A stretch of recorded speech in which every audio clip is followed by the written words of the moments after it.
It's Tara, she of all things transformational, transformational bodywork, transformational guidance coaching, and for our purposes here today, transformational yoga. And I'm aiming this video at adept yogis who have some basic props and are interested in finding some more creative approaches to certain kinds of poses and effects.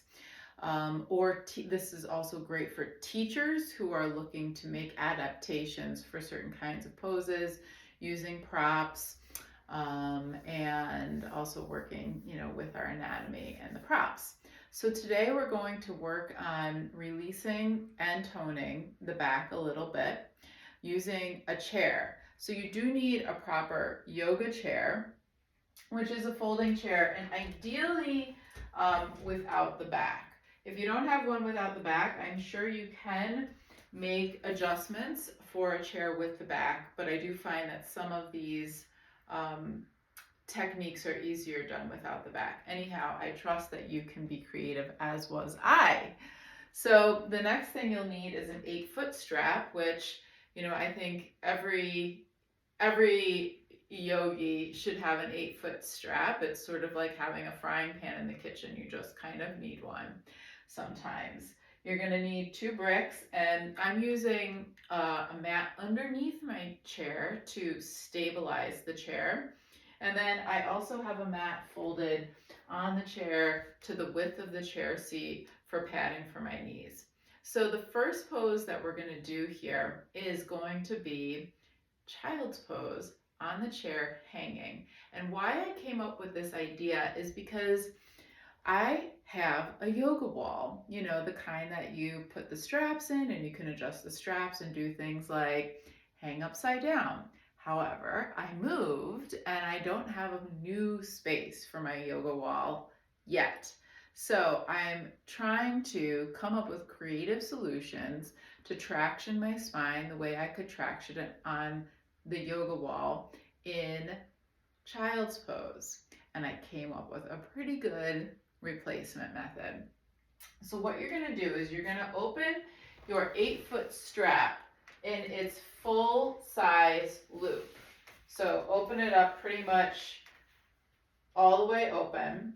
And what I did is I just hung it over the back and slipped it through and made a slip knot here, which I'm just going to cinch at the back of the chair. And to be frank and honest, I did have to mess around with where the buckle was a bunch to get it, kind of in the right space. So you just want to make sure that the buckle's not up here in the knot and it's not like right by the knot, because you're going to want to adjust this strap.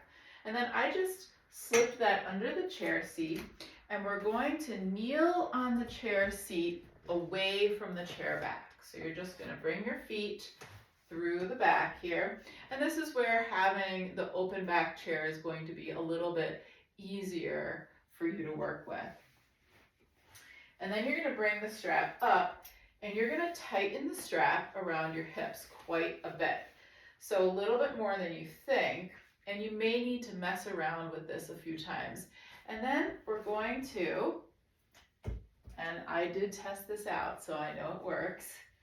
We're going to hang, and you just need to shimmy the knees back and make sure the strap is tight enough that you get the traction on the spine that duplicates the effect of hanging on the yoga wall. Then look, I forgot to mention I have 2 bricks. You don't need the bricks here. You can do the pose without the bricks, but what the bricks do is they give my arms a little bit of a support surface.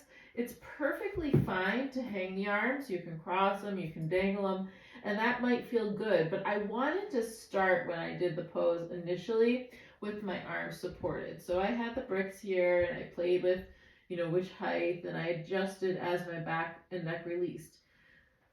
So in practicing for this video, I've already done this pose 3 times. My back is pretty well released. Plus I practiced yoga today. So I'm feeling, pretty open. So I'm going to just push my bricks away. In fact, I'm going to push them forward. And let my arms dangle here. And while you're here, you can breathe into the back, nice and deep, letting the spine and the vertebrae kind of, receive the breath and traction a little bit with the breath. And I should note that the strap is pretty tight on my hips, so it's pulling my hips back. In fact, when I bring my hands here to the strap and I pull back a little more, I get an extra release in the lumbar here, which is really nice. So you could play around with doing that as well if you want. Breathing, exhaling, release the neck, release the arms again. This would be good for balancing out the hips as well if they are a little uneven. Move the head around. And you can stay here for really quite a while, but I'm going to move on for the sake of the video and take my hands forward on the bricks into a downward dog adaptation, or this could be considered like an extended child's pose. You can widen the hands to release any pinching in the shoulders and give more space across the chest so that we're really getting an open front body here, a long spine where the discs can be nourished by the lengthening and the breath. So hips are being drawn back, arms are drawing the trunk forward. Inhale, lifting the chest, exhaling, reaching a little bit more. You can weave actions in like taking some turns here like this. Going in both directions if you'd like, of course.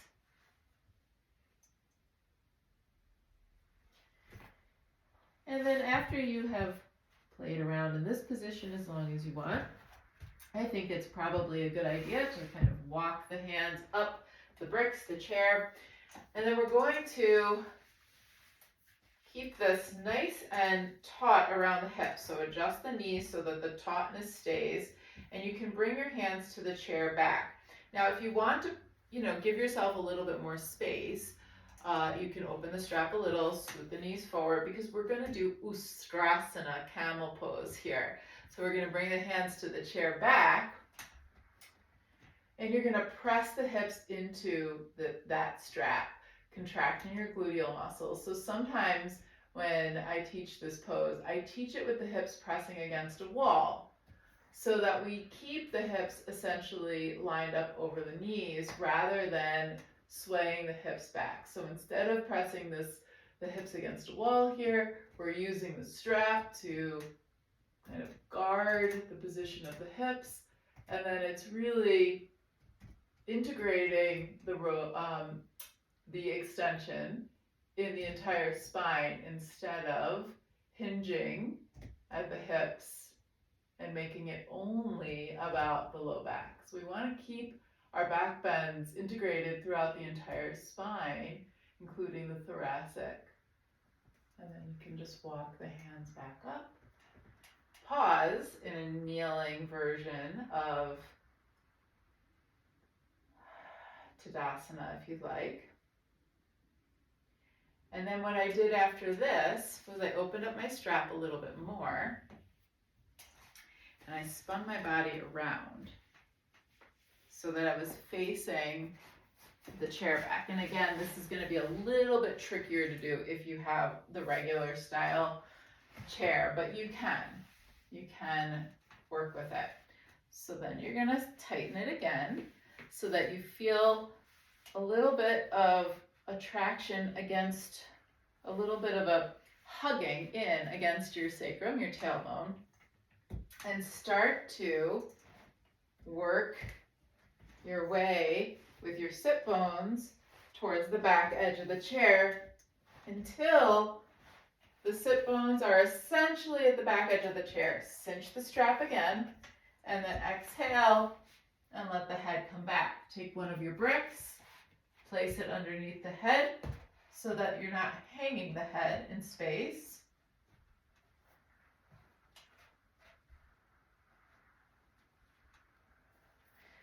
cinch the strap a little bit more so that you're hugging the sacrum up.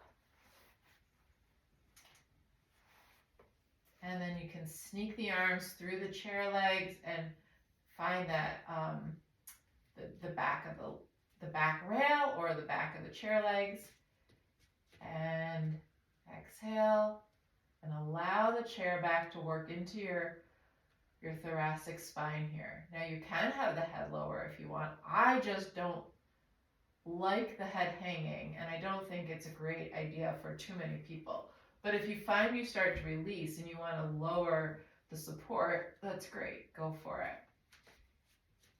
Notice I'm doing my best to keep my feet parallel, or at least as I perceive them to be. And then if you want, you can extend the legs out. Often I would do this against a wall, extending the legs against the wall, and I'd have my heels on a brick. But you can kind of mimic that action here by pressing out through the balls of the feet, reaching out through the soles of the feet, the big toes, and then coming back, knees at 90 degrees. If this causes a pinch in your low back, this probably isn't the pose for you. And you're going to bring your arms to the chair seat. Exhale, lift the chin. Use your elbows into the chair seat. Lift up, leading with the chest. And then scoot the hips back to the front edge of the seat again. And then what I did from here was I opened up the strap again. Oop, I got a little twisted. I opened up the strap again, nice and big, so that what I could do was that I could bring it now to the outer edges of the chair. So again, work with whatever you've got, and then you're going to tighten it from there pretty tight so that it gets nice and snug at the top of your tailbone, your sacrum. So you want the height of this to be roughly with the height of the top of your tailbone, your lower lumbar, so that it's pulling that top of the tailbone in, causing an anterior tilt of the pelvis, which is going to send your sit bones back and help you to have a very kind of floating vertical essence to your spine. And then you can rest the arms on this little hammock ledge that you've created with the strap. And this is a really nice way to have a quiet, reflective sit after your practice. So it could be used for meditation, for breath work, or just to digest that practice. So take a few breaths.